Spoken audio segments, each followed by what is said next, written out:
everybody, good morning and welcome to the United Stand. This is your latest Manchester United news and transfer news, and we've got a big update for you this morning in relation to Ruben Neves. Brilliant video last night, absolutely superb video between me, Levin and the chat, talking about what Manchester United's midfield really needs to look like and how a player like Ruben Neves would work really, really well. So this morning, a little bit of a late one actually because I had to make a couple of phone calls.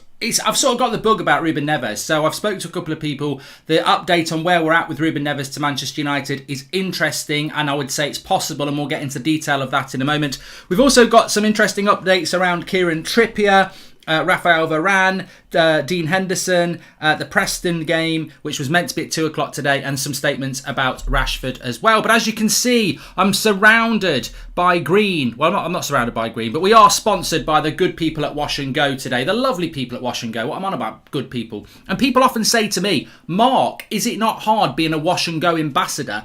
And I always have to reply to them like this. Being a rocket engineer is hard. Just ask Elon Musk. Being Manchester United manager is hard. Just ask the 4 managers that have taken over since Sir Alex Ferguson. Being an NHS worker, that's hard. Heroes, that is really hard. But being a shampoo ambassador is as easy as taking a bath. It really is. So next time you're having a really hard day, just run a bath, light some candles, put on some relaxing music and lather up with Wash and Go. Classic Wash and Go.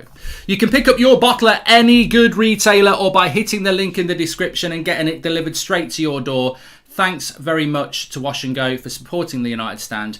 Now let's move on with the show. And remember, Wash and Go, it's invisible. It's invisible.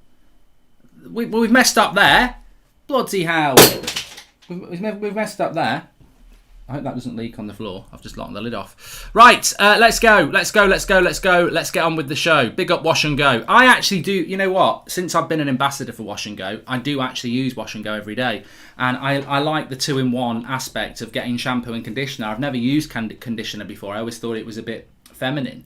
But actually, I just love the way it makes my hair feel. So, Wash and Go, 2-in-1. Anyway, I didn't even need to say that extra bit. Hopefully they'll be happy. Let's get on with the show. Let's talk about Ruben Neves. I know that's why you're here. If we get Ruben, I'll be mad. He brings no value whatsoever, says Dean. And welcome to the Members Club Deep.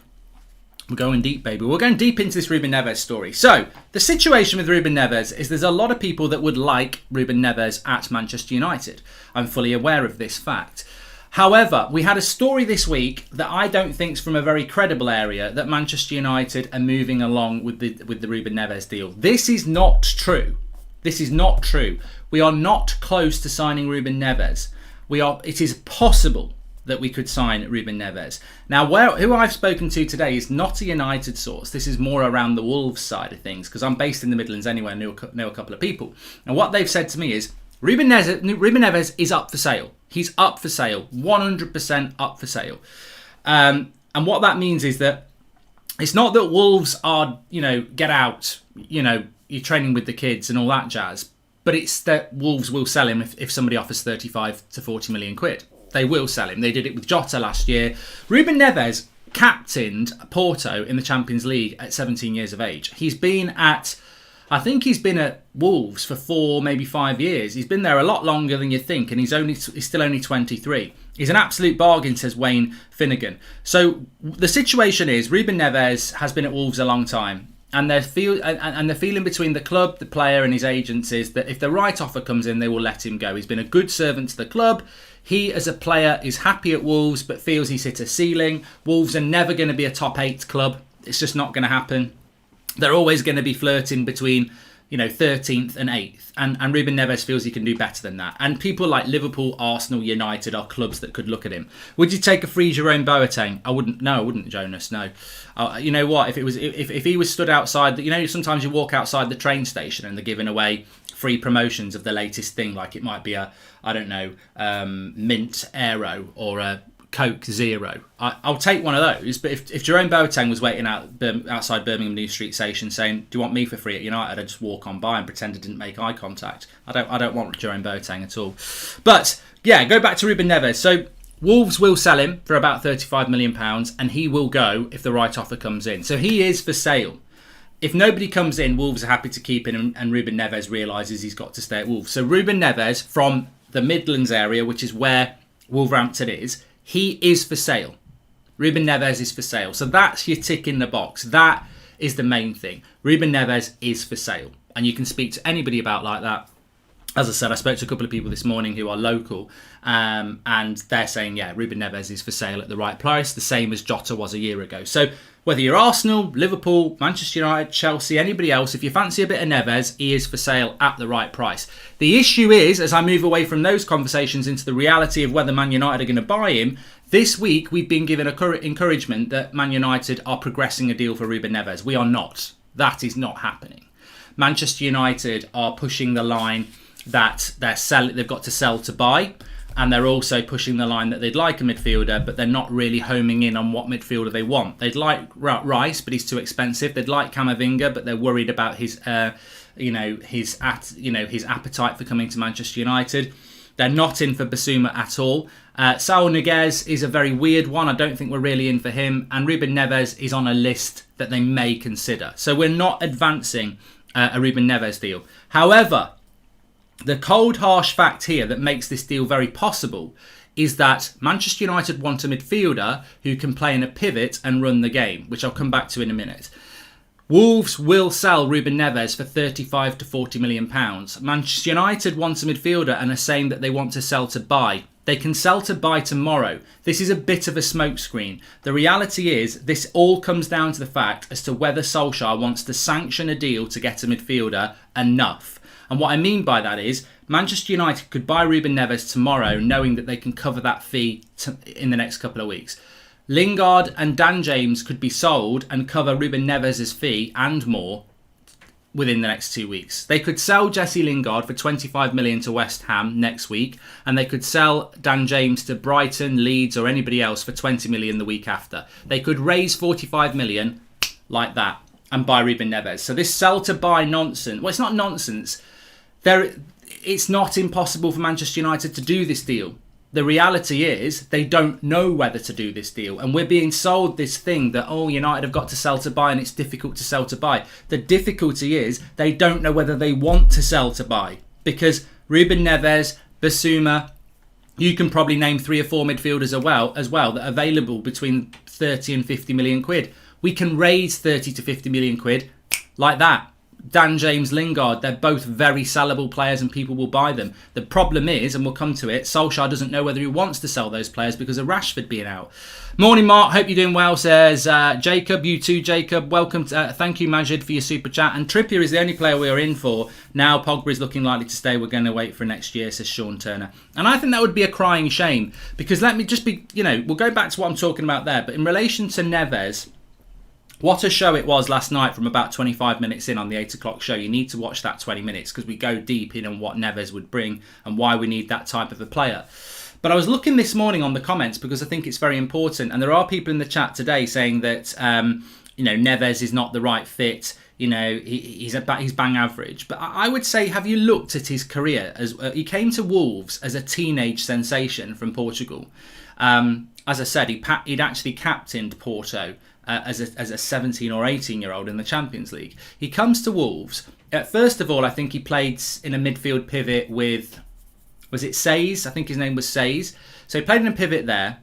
Then they brought Moutinho in, which taught him to be a little bit more, defensive in the pivot. Then they've had Dendoncker in, who he's played with as well. He's always played in a pivot. He is not Paul Pogba. He is not box-to-box attacking midfielder. He's always played in a pivot. That's what he does. His biggest attribute for me is his ability in a Wolves team to pick the ball up and spray the board 30, 40 yards wide, because that's basically how Wolves play. They get the ball wide, he moves up to the edge of the box, waiting for the loose ball for shooting or retaining the possession. Whether he can take the step up enough, I agree. There is a good conversation there. Is Neves a top 4 player? Well, that's the question, isn't it? But is he the right sort of player for what we're looking for? God, yeah. He's probably the closest thing there is out there for what we need. We do need a player who can play in the pivot because I'm telling you now, Fred and McTominay cannot play the pivot the way Carrick, Neves, Jorginho or any other person who's decent on the ball can. It's natural for him. And he's been doing it as a teenager into his early 20s in the Premier League for 4 or 5 years. Like at Wolves. You know, we're talking this. We're seeing this morning that Man City have had a bid of £100 million accepted for Jack Grealish, and Jack Grealish has been sensational for Aston Villa. Neves has been very, very good for Wolves as well. You're going to take these good players and put them into better teams. The expectation is they're going to become better players with better players around them and more space around them. Look how much Jota has improved as well since taking the next step in his career. If he has a bit more freedom at United, I think he'll succeed. Look, I'm not jumping on the whole. I mean, I did it with Bruno and I did it with a couple of other players. I'm not like United have got to go and get Neves, because I think that would be probably wasted energy. Where I am at is that this deal can be done. It's very doable. It's, as it says in the title, Neves transfer is possible, and the reason it's possible is because Neves is for sale for about 35 million. And look, Neves could go to Arsenal. Arsenal might fancy Neves, so you've got to consider that. Liverpool might fancy Neves. He's available, and Liverpool have a history of finding a club that's got a few good players and taking them. They did it with Southampton. Are they now moving on to Wolves? So we can buy Neves for 35 million. He is for sale. Wolves will sell him. He is looking to move. I wouldn't be surprised if he's still at Wolves next season, but that deal can be done. The reality is, does Solskjaer and his crew want to do this deal? My feeling is I don't think we do. Mark Ollie is a coward for keeping Deadwood players, says Jay Ling's fam. And Majid Khan, welcome to the United Stand Members Club. So yeah, basically, he is for sale for 35 million. The deal can be done. The problem United have got is that they're hiding behind this we need to sell to buy at the moment. But who are we trying to sell? You know what? Sometimes dive deep into what's going on. I feel, and look, we've still got 4.5 weeks left of this transfer window. So look, there's plenty of time left. But I feel we're lurching towards Kieran Trippier and nothing else. Because the midfield is such a priority. I can't believe if Ollie thinks it's a priority, we're letting it drift into the start of the season. If midfield was the priority it is to the fans, as it is to the board and the club, they'd have a midfielder in now. They don't seem to grasp or care or think, actually, let's be honest, think we need a midfielder. But we do. I think we do. I think most of you think you do. We do. But we are not grasping this opportunity. We are look, and we might be being played here. We might be being played here because they know the fans think we need a midfielder. So if you're not going to buy one, what's the best way to appease the fans? We're trying to get one, but we need to sell to buy. Oh, we didn't sell to buy, we couldn't afford one. We might be heading down that road. I'd be very wary of that. Neves isn't good. He's a basic player. If he was called John Smith from Scotland, he'd cost about 10 million. Basuma is miles better, says Joshua Harper. And let's be honest, Ollie spent 40 million on Van der Beek last summer, and he's miles better than McFred and can't get in the side. So Neves has got no chance, says Sean Turner. Look, just to pick up on what Sean said there, and Ashley says, can you wish my daughter Amelia happy birthday, Mark? She's 3 today, but loves watching you with Daddy, says Ashley Duncan. I don't know whether that's the best way to bring your child up, watching United Stand, but, you know, some would say it is elite parenting. Happy birthday to Amelia. Hope you have a fantastic day today. From me and everyone at the United Stand team and the community, I'm sure are going to say happy birthday as well. And Thomas Nichols, welcome to the United Stand Members Club. But what I was saying there is that would Neves upset McFred, says Megan's dad. Hope so. Is that not the point? But what I was going to say there is that we cannot... God tier parenting, says Dion there. So there you go. Elite parenting, says Sean. Elite bridge, says Adam. Okay, so what I was going to say is that you've got to be very, very careful. You've got to be very, very careful. If Neves... And can I just say, it isn't just Neves. Joshua's right. It could be Basuma. It could be Calvin Phillips. It could, let's say Basuma, Calvin Phillips and Neves. Do you like one of those three? Of course you're going to like one of those three. All three of them are better than bloody McFred. If they're all available for around 30 to 50 million quid. I don't know exact figures, but 30 to 50 million quid. Now United will say, we've got to sell to buy. We've got to sell to buy. Well, sell to buy then. Why is sell to buy around loan deals for Delo and Pereira? That's not sales, and they're not going to bring you enough money in. We've always said this on this channel. In a transfer window, you've got to be ruthless and aggressive. Look at what Chelsea are trying to do with Koundé. That's an aggressive move, and it's ruthless because they're removing a player that actually played quite well for them last year, Zuma, to get a better player. Chelsea, for me, in the transfer market, just get it. They are the blueprint. I know they wear blues, but they get it. They get what you need to be in a transfer window. Ruthless and aggressive. Aggressive in getting what you want and ruthless in getting rid of stuff that actually isn't as good as the thing that you want. I don't think Chelsea fans are really sat there in relation to Kurt Zouma saying, oh, he's a Phil Jones, get rid of him. He had a good season for them. There's a lot of Chelsea fans who are very appreciative of Zuma.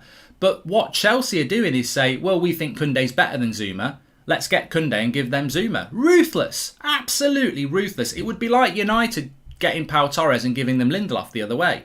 We'd never do that because Lindy's a good lad, you know. But we need to be ruthless like that. Hi, Mark. Do you think Brian Neves would push one of Fred and McTominay out of the first team? Yes, 100% Aditya, I do.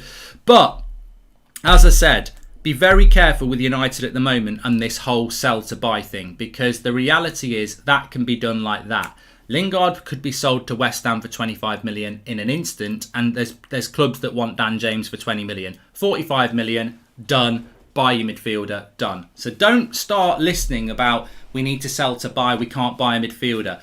If United want to get that midfielder, and they should, they can sell players to get that deal done in no time. The reality is, because of Rashford's injury, Ollie is thinking, I need to keep Lingard, I need to keep Dan. You know, you don't. Again, it's not being ruthless, is it? I can cover Rashford right now. Martial, Sancho, Ahmad, Greenwood, Alanga, Cavani. That's 6 players for 3 positions, and it doesn't include Rashford. And that's without thinking, well, actually, I could keep Pellistri as well. I've also got Hannibal if I really need to. But no, what we're going to do is we're going to keep Lingard, James, Martial, Greenwood, Sancho, Cavani, and get rid of Alanga and Ahmad. So we're just going to have experienced 6 players instead of doing what Man United are meant to do and actually have a couple of young options. We should sell Lingard and James and stick with Alanga and Ahmad, who are behind Sancho, Greenwood, Martial and Cavani. And we would be fine for 2 months. The 2 months is going to fly by as well, because the Champions League doesn't kick in until mid-September. There are 2 international breaks in early September and early October. So that's 4 weeks of Rashford recovery where we're not playing any games anyway. We will play around 10 games in the Premier League and probably 2 or 3 Champions League games. Rashford's going to miss 13 games. You're telling me for 13 games we can't use Martial, Greenwood, Sancho, Cavani and have Alanga and Ahmad as the backups? Sell James and Lingard and buy a midfielder. That's what we should be doing, but you know he's not going to do it. So I'm not falling for this. I'm not falling into this trap of we can't buy an essential midfielder because we've got to sell to buy. This is what I'm being told. This is where United are at. Fantastic signing on Sancho. Fantastic signing on Varane. But where's the ruthlessness that we knew we were not going to have in this summer? Where is this ruthlessness then?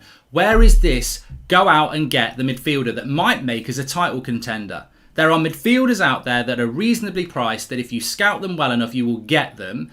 And you can be ruthless and remove the deadwood. And I tell you what, it frustrates the crap out of me that next season we're going to see Lingard and Dan James potentially running around in United shirts, Ahmad and Alanga nowhere near the team, and a midfielder nowhere near the team. We are never going to progress as a football club if we are too nice, and we are not ruthless enough, and we are not aggressive enough. And that is the challenge for Ollie now over the next 5 weeks. Raise the money, buy the midfielder, let's have a real go this season, because Varane and Sancho are fantastic and we've got a lot of good players. But I don't want to see Dan James coming off the bench next season. I want to see Martial coming off the bench, Greenwood coming off the bench, and if they get injured and Rashford's not back, I would use Ahmed. I would. Anyway, we'll move on. Hi Mark, I'm from Wolves and I watch them a lot. Neves is not good enough for us. He's useless against teams that press, needs time and space to play well, says Max. He's putting us off. I have a bad feeling Ollie will play Pogba on the left while Rashford is out and stick with McFred. Dion, I'm 100% feeling that as well. Why keep them when he's not going to use them, says McDaddy. I don't know which players you're talking about there, to be honest, McDaddy, so it's hard. Neves is the closest thing to Carrick I ever seen. Mind over force player, says Imran. Well, the players are there. I think if this, all I'll say is before we move on to the next topic is we can never sit there next season and say that the midfielders weren't there. There's loads of midfielders available and they're all reasonably priced. And as I said, look, it might be a difficult deal to do, but I wouldn't mind getting Calvin Phillips from Leeds, another player that could do a way better job than Fred and McTominay. You're right, Mark. Ollie can be a bit Ted Lasso sometimes, says Rowett. If you know, you know. Okay, let's move on to the next story then. Kieran Trippier to Manchester United. There's a bit of an update on him. He's going back to Madrid on Monday to speak to Madrid and Simeone. I think this deal's going to happen. I think United are going to get Trippier. And again, you know, I sort of feel low key, because it's nowhere near the same. Remember that at the end of last transfer window when we wanted Sancho and we ended up not getting Sancho, and it was like, oh, we're getting Cavani and we're getting Ahmad and we're getting Telles and all this. It feels like the Telles deal at the end of the transfer window last year, because there's nothing wrong with Telles and a lot of people like Telles, but that deal at the end of the transfer window was like, why are we getting Telles? We need bloody Sancho. And we didn't get Sancho and we got Telles, and it feels the same again. This Trippier deal, which I don't think any United fan is against, but I actually think most United fans don't really care about, is going to be the focus for the rest of this transfer window. I fear that Trippier to United is going to be the big story for the next 4 weeks. Can we get it done? And to be honest with you, I've got about as much interest as watching a cake bake in the oven for 3 hours. It'll be nice when it's finished, but I ain't watching it bake for 3 hours through the bloody glass. Boring. I've got no interest in the Trippier deal. As we said last night, I like Trippier. I worry about what it will do to Wan-Bissaka. I don't think it will work out well. I don't think Telles and Shaw has worked out well. I think it's worked out for us and Shaw, but I don't think it's worked for Telles. And I think there will be a loser between Trippier and Wan-Bissaka. And if it's Wan-Bissaka, you've lost 50 million quid. So I'm not happy about it in that sense, but I do rate Trippier. My big issue with this is the midfield is where we should be focusing. So spending 4.5 weeks trying to get Trippier doesn't sound very interesting to me. We need to get a bloody midfielder. And I do feel that we are using the excuse of having to sell to buy. Well, we're not having to sell to buy to buy Trippier. So you've been mugged off straight away. Midfield, all we hear is we've got to sell to buy. We don't hear we've got to sell to buy Trippier. So we've definitely got 20 million there, which means we're only 15 million away from getting a bloody midfielder. So something's not right. I feel we're being smokescreened about a midfielder at the moment. I don't think we're getting one. And I think we're talking about, we want one, but we've got to sell to buy. But then you're trying to buy a right back. So Trippier, I think, to United will happen. My fear is it's just going to drag the rest of the transfer window, and that's going to be the last signing. But we'll have to wait and see. What I would say is I do like Trippier. I think he's a good player. I wonder about what that's going to bring to the team. I hope it doesn't mean we're going to be playing a back five. I'm worried that we're going to be playing a back five. But we'll see. Wasn't it quoted 150 million net? We still have 42 left, says Sean Turner. I mean, God knows how much we've got to spend. I wouldn't be surprised if our net spend ends up less than 100 as per usual. We have 40 million and we should get Neves, and with the spare cash, throw Pogba's bonus if he wants to stay, says Cyril Matthew. So that's the latest on Trippier. Delo, Matic, Pereira, Lingard, James Jones should be sold, and we must buy Trippier and Rice, says Mohammed. And Trippier can do one Spurs reject, says Brandon. Well, no, I don't think that's fair. I don't think he's a Spurs reject. I mean, he went to Atletico Madrid and won La Liga, didn't he? And he was an important part of that team. So, what about Paulinho from Sporting? Good player, James. I mean, look, all James is doing there is highlighting the fact that if we don't buy a midfielder this summer, we can't say there was no value in the market, and we can't say there wasn't many players around. I think with Chelsea and Spurs, they both want top-level strikers. I understand that there's no value in the market and there's not many about. They can't get Lukaku, Kane and Haaland because of, for different reasons. So where else are they supposed to go? United wants a midfielder. There's an abundance of midfielders. It's about getting one and making sure it's the right one. If we play five at the back, Daniel, I'm going to throw up. I hate five at the back. It'd probably be very successful. We won't concede many goals, but five at the back ain't United. You're basically benching an attacker to play five at the back. I can't stand it. I really can't stand it. And, but if we're successful, we're successful. I suppose if we play five at the back, it's a bit like when Mourinho came in, isn't it? We'll swallow it if it means we win something. Mark, why do you think Ollie is not pushing for a midfielder, says J-Lings fan? Probably for the same reason that he picks McFred all the time, because he probably thinks they're good enough. Times do change. A lot of people do like five at the back. I mean, if it's five at the back with McFred, we'll never concede a goal, but it will be bloody counter-attack FC. But look, let's not speculate about things about that. There's a lot of reasons to be positive about this season. I'm just anxious that we should be getting a midfielder. And that fits in quite nicely. We're talking about, there is a rumour that United are going to play five at the back. We've not seen it in pre-season. But there's also a rumour that we're going to play 4-3-3 with one holding midfielder. We've not seen that in pre-season. I guarantee if we did a poll, less than 10% of United fans would want five at the back, even if it is attacking wing-backs. They'd want their four with one holding midfielder. The problem is, Trippier makes you able to play five at the back. Neves makes you be able to play holding midfielder. So it's another reason to want a holding midfielder. If we don't buy a holding midfielder, I don't see how we can play with a holding midfielder. So I'm desperate for a holding midfielder. Mark, do you think this Pogba dilemma will overshadow a relatively good transfer market this year, says Stephen Atkinson? No, I don't, Stephen. I think what will overshadow this transfer market is if we don't buy a midfielder for many people. I've always said I think Paul Pogba will be wearing a United shirt next season. It's never been off the table that he could sign a new contract because United could offer him silly money. But I don't think it's going to overshadow the window because I don't think Pogba's going to go. White says, what's worse than Ollie's back 6 and Ollie back 7? And, I mean, look, I've got to be honest. If you're buying Rafael Varane, why play a back 5? Why buy one of the world's best centre-backs to go more defensive? And it is more defensive because 3 centre-backs is better than 2. And we won't use our wing-backs the right way because that Ollie doesn't do that. So I hope we're not going to go with a back 5. I think hopefully it's just a bad rumour. Trippier will improve us going forward and at set pieces. His positioning is also better than Wan-Bissaka. I can see the logic, says Sam Brox. Yes, but what if Wan-Bissaka's positioning is because Lindelof's crap in the air and Wan-Bissaka's positioning will be better with Varane because he'll push him wider? I think that theory makes sense. 8 o'clock show will be on tonight, yes. So let's move on from Trippier.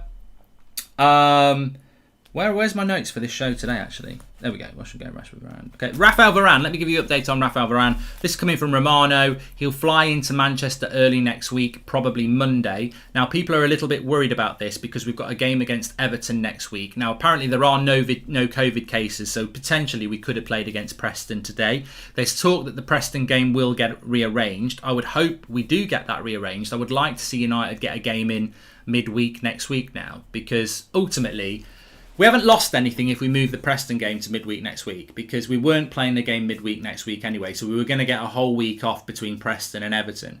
So effectively, as long as we move this Preston game that was meant to be played today to maybe Tuesday or Wednesday next week, we don't lose anything. And in fact, it might work us out a little bit better. Mr. Destiny, thank you very much for becoming a member. You can do that by clicking the join button. But we've got Everton next Saturday. Is it Saturday night? We're playing Everton, so maybe we can move the game to Preston next week.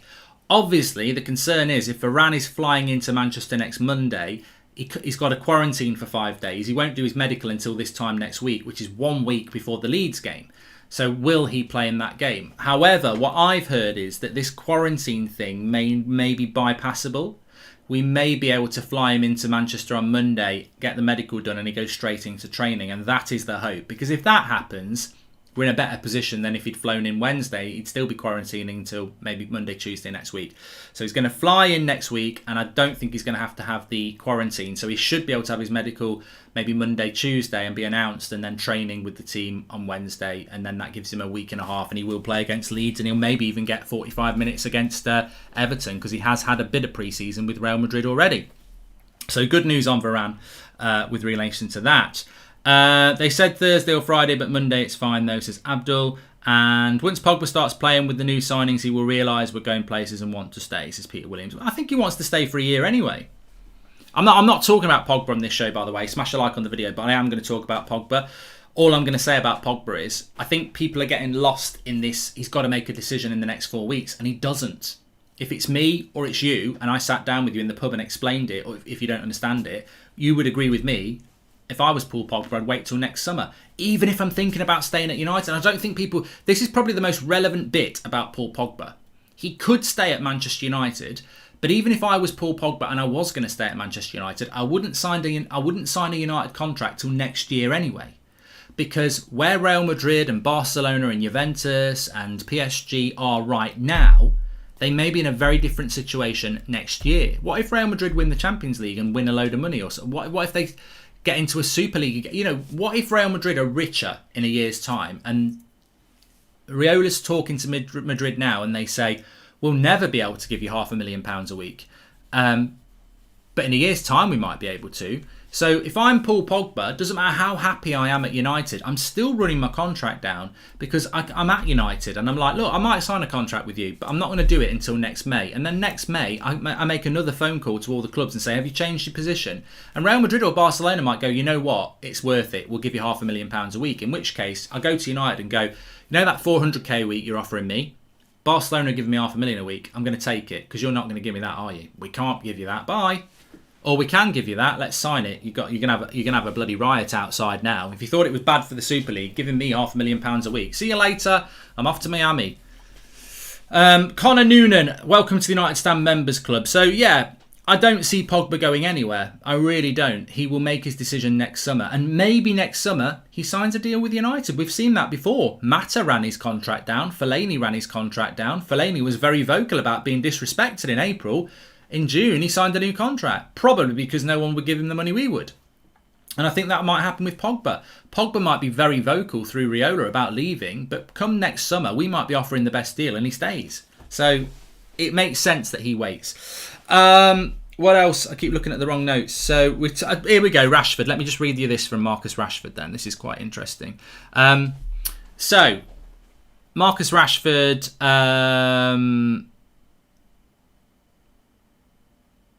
this is directly from Marcus Rashford about his injury, so it's very interesting, this.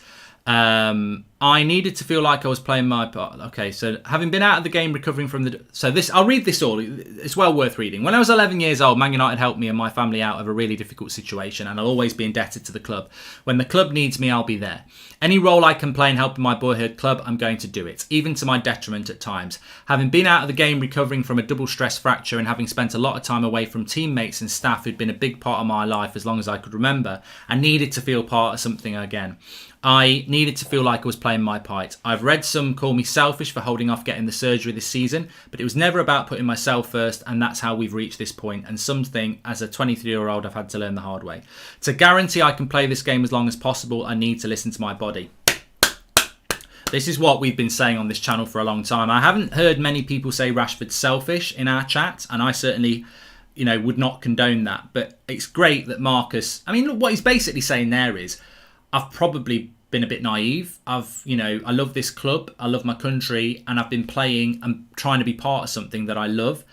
And, I'm only 23 and I've learned the hard way that I've got to put myself first. And he's now reached that point. And this is what he said. I've now reached that point, and something I've learned well. To guarantee I can play this game as long as possible, I need to listen to my body. Everybody has an opinion, but no one knows my body better than me. It's hard to describe the feeling of representing your country. Given the choice, no one would ever turn that down at such a big tournament. As a little boy or girl, you dream of those moments. I'd been deemed fit for the full season, and given my injuries were being managed. What was another couple of weeks? So this is about him going to the Euros. Managing the pain, I was training well and found a lot of comfort in the England camp after the Europa League final. In hindsight, if I'd known I wouldn't have played a significant role in the Euros, would I have gone? Hindsight is a wonderful thing, isn't it? And I think that addresses what a lot of people have said. And I think even I sort of touched on it. And he's right there. That's probably on Southgate and England. If Rashford wasn't part of the first team plans, really, Rashford's involvement in the Euros was minimal. And was it that minimal because of his injury, or was that minimal because Southgate didn't really want to pick him? I think what Rashford's saying there is, if I'd have known I wasn't hardly going to play for England, I may not have gone anyway, and I would have had the operation. But obviously, he thought he was going there to be part of something and wanted to be part of that. I didn't want to let anyone down, but ultimately, looking at some of my performances towards the end of last season, I felt like I was. When I step on the pitch, I always give 100%. Physically, my 100% just wasn't possible. I'm walking away from last season with 36 goal contributions, but more importantly, I'm working away with lessons learned. We live and we learn, as they say, but what is never in doubt is my commitment to the club and the national team. It's a hard one, but I'm coming back physically and mentally. I'm sure, we don't know the full story, but ultimately, the people around Marcus himself, Solskjaer, Southgate, they've obviously tried to find a way to keep going. Maybe to the end of the season, Euros, whatever. Maybe even into the new season. But the reality is we've hit that point now, which is the right point to hit, which is he's got to look after the rest of his career. He's a very talented player. He's not playing at his full potential because of injury.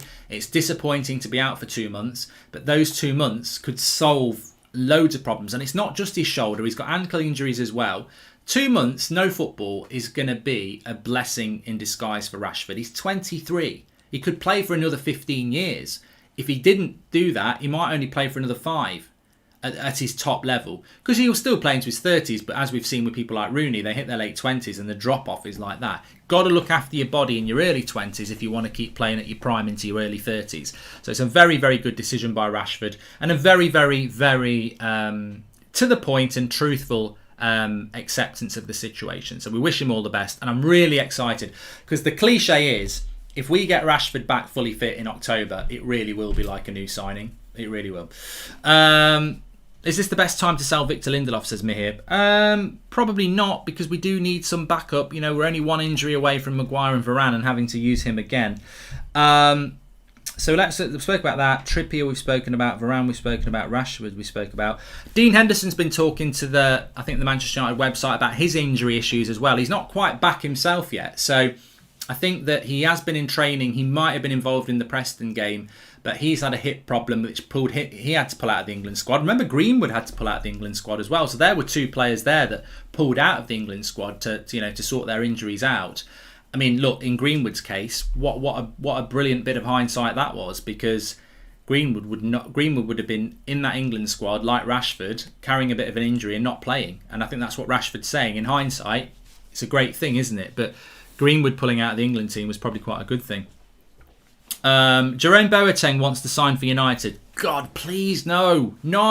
I didn't want... How many years is it since Mourinho wanted Boateng? I mean, that's about 3 or 4 years ago. God, no. No. God, no. No.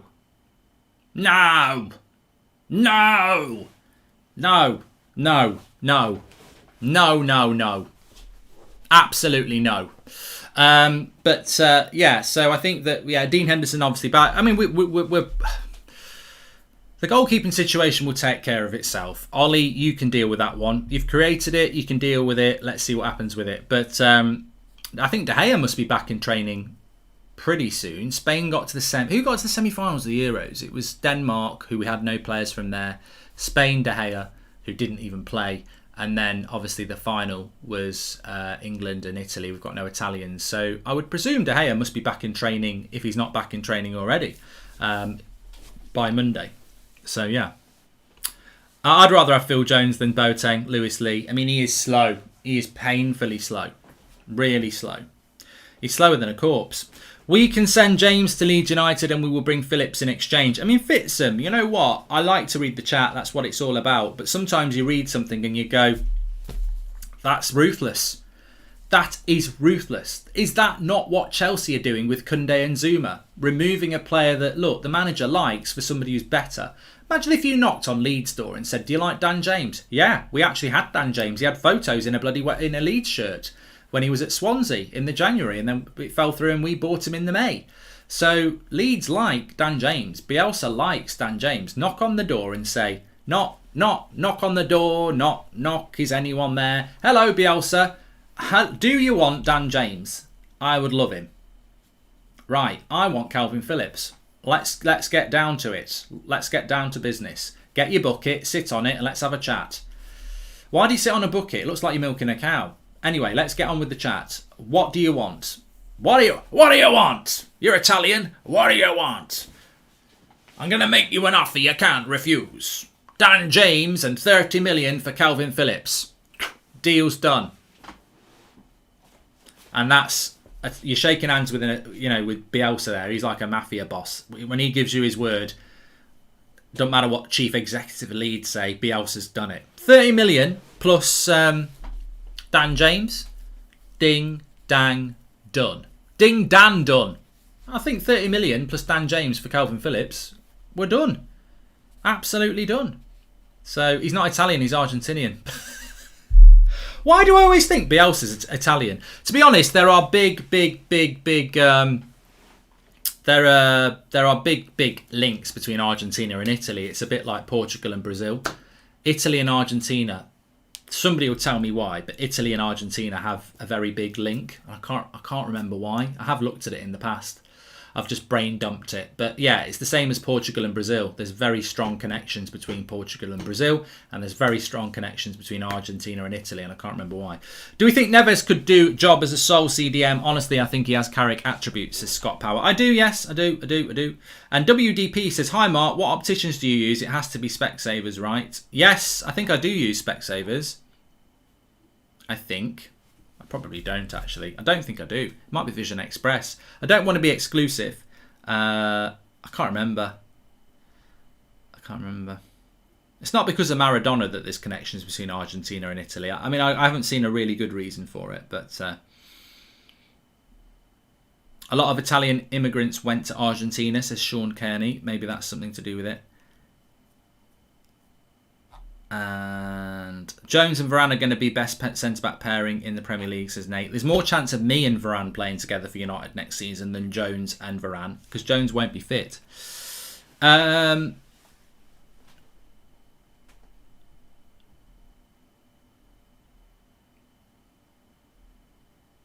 Yeah, loads. And Mario says a lot of Italians did emigrate to Argentina. There you go. Well, Bielsa sounds like an Italian name to me. Anyway, geography stand. You know, we're delving into that. Spain beat Ivory Coast 5-2. I am on Twitch today. I'll tell you what, I've got a very interesting show on Twitch today. From 2 o'clock today, I'm going to be live for 2 hours on Twitch. I'll tweet it out of @MarkGoldbridge. I'm live on Twitch for 2 hours because I've got 2 hours that I've got to stream on Twitch before the end of the month, which is today, that I was meant to do during the Euros. So I've got 2 hours surplus streaming time, which I'm going to be doing today because the Preston game got cancelled. So I'm going to be Goldbridge TV on Twitch, just talking. I can't play games. It's got to be football chat for 2 hours today from 2 o'clock till 4 o'clock. So instead of the Preston game, you can tune in.